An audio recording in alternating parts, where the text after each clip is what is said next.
Coming up on News 12 at 6 o'clock, a special report on the anniversary of Bloody Sunday. A preview of what our News 12 crew is learning today as they take part in the march in Selma. And we'll have more than 1,000 people remember the anniversary by taking part in a symbolic march of solidarity across the Brooklyn Bridge on Saturday.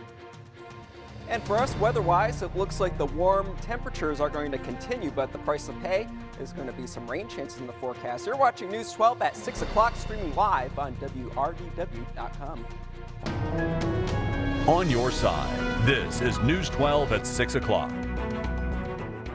Good evening, I'm Christy Etheridge, and thanks so much for joining us for this special live stream edition of our coverage from Selma, Alabama.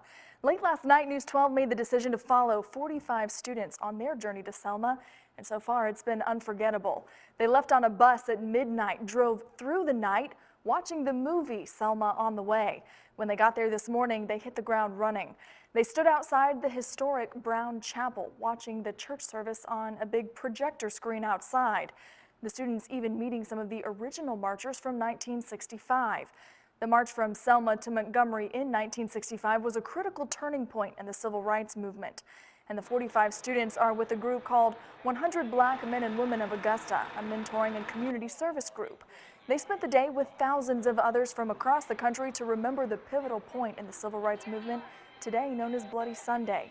On that day in 1965, peaceful protesters were beaten by law enforcement officers as they crossed the Edmund Pettus Bridge from Selma into Montgomery. Students say they're just honored to walk the same path those protesters took 50 years ago. It's amazing that I'm a part of something great and I can actually live through a dream and actually be here and see what a man 50 years ago thought about, and now it happened. It's still a lot of stuff that needs to be done, but it feels amazing that I'm living in like a historical movement. I get to actually live through it. It's kind of just a blessing. Now, these students also say they were so excited to see living civil rights legends like Reverend Jesse Jackson and Al Sharpton. They saw them as they walked into the church. Now, a march is just wrapping up right now in Selma, marking that anniversary, and News 12 was there every step of the way. We'll get that footage from the march tonight on News 12 at 11 o'clock.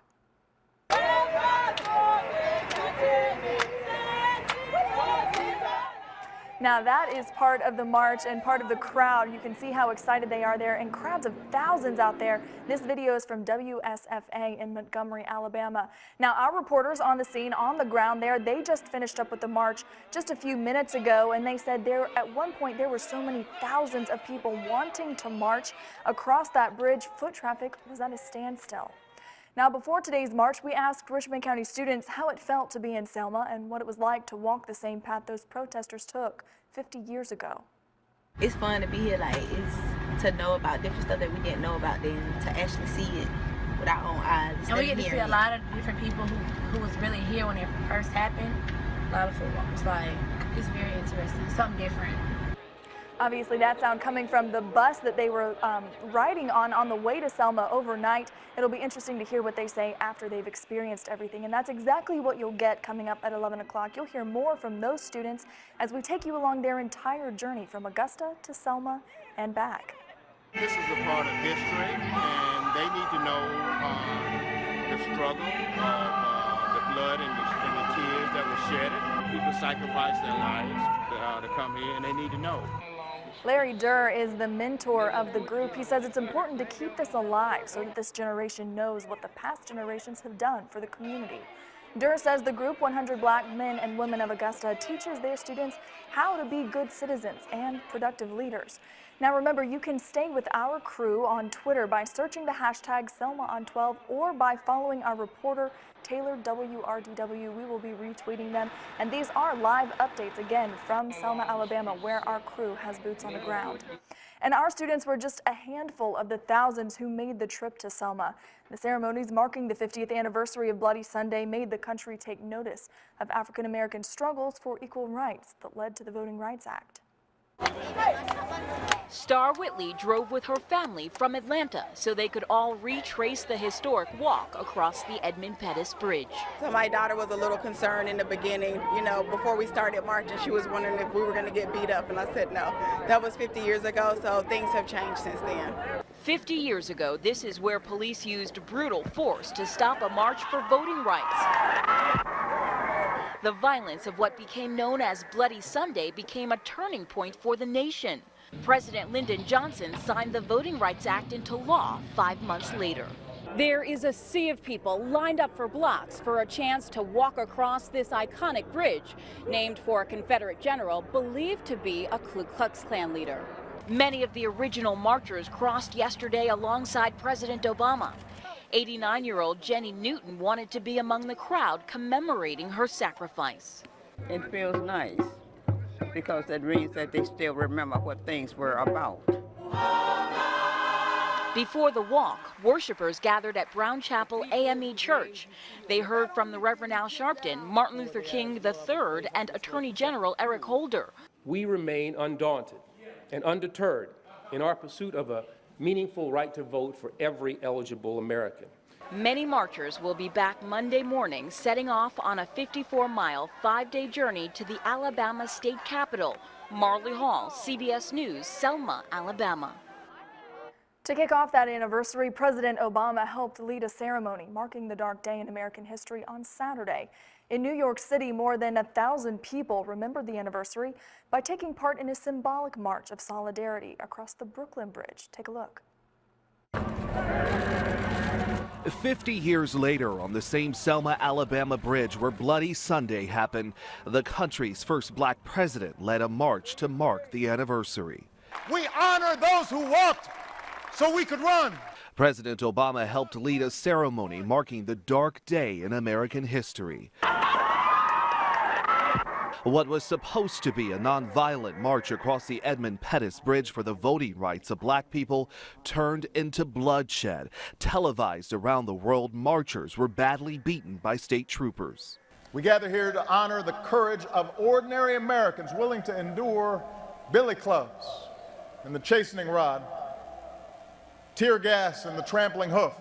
Men and women who, despite the gush of blood and splintered bone, would stay true to their North Star and keep marching towards justice. The day of violence in Selma eventually led to the passage of the Voting Rights Act in 1965.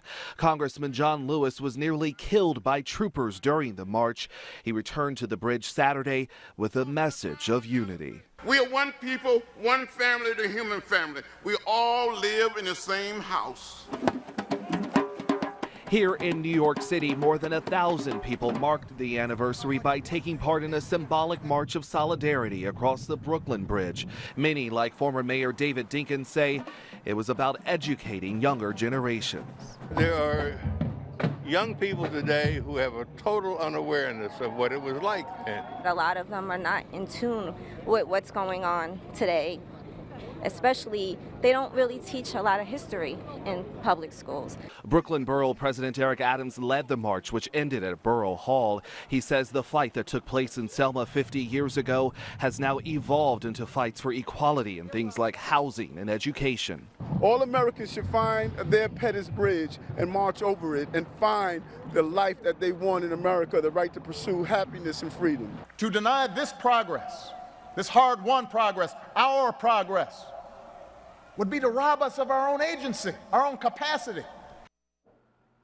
A powerful day across the country. Now, our coverage from Selma continues tonight on News 12 at 11. We will have a live look as our News 12 crew marches with others in Selma today. Now, we already saw pictures. You can see these are the students that are on the ground there, students from Richmond County who are taking part in this historic day and historic anniversary. To get the latest updates, head to Twitter and search the hashtag SelmaOn12 or follow our reporter on the ground, Taylor, WRDW. And coming up next week, it looks like we're going to have pleasant temperatures, but pretty high rain chances. It's going to be a week of rainy weather. We'll have the details coming up. You're watching News 12 at 6 o'clock with Christy Etheridge and meteorologist Scott Roberts.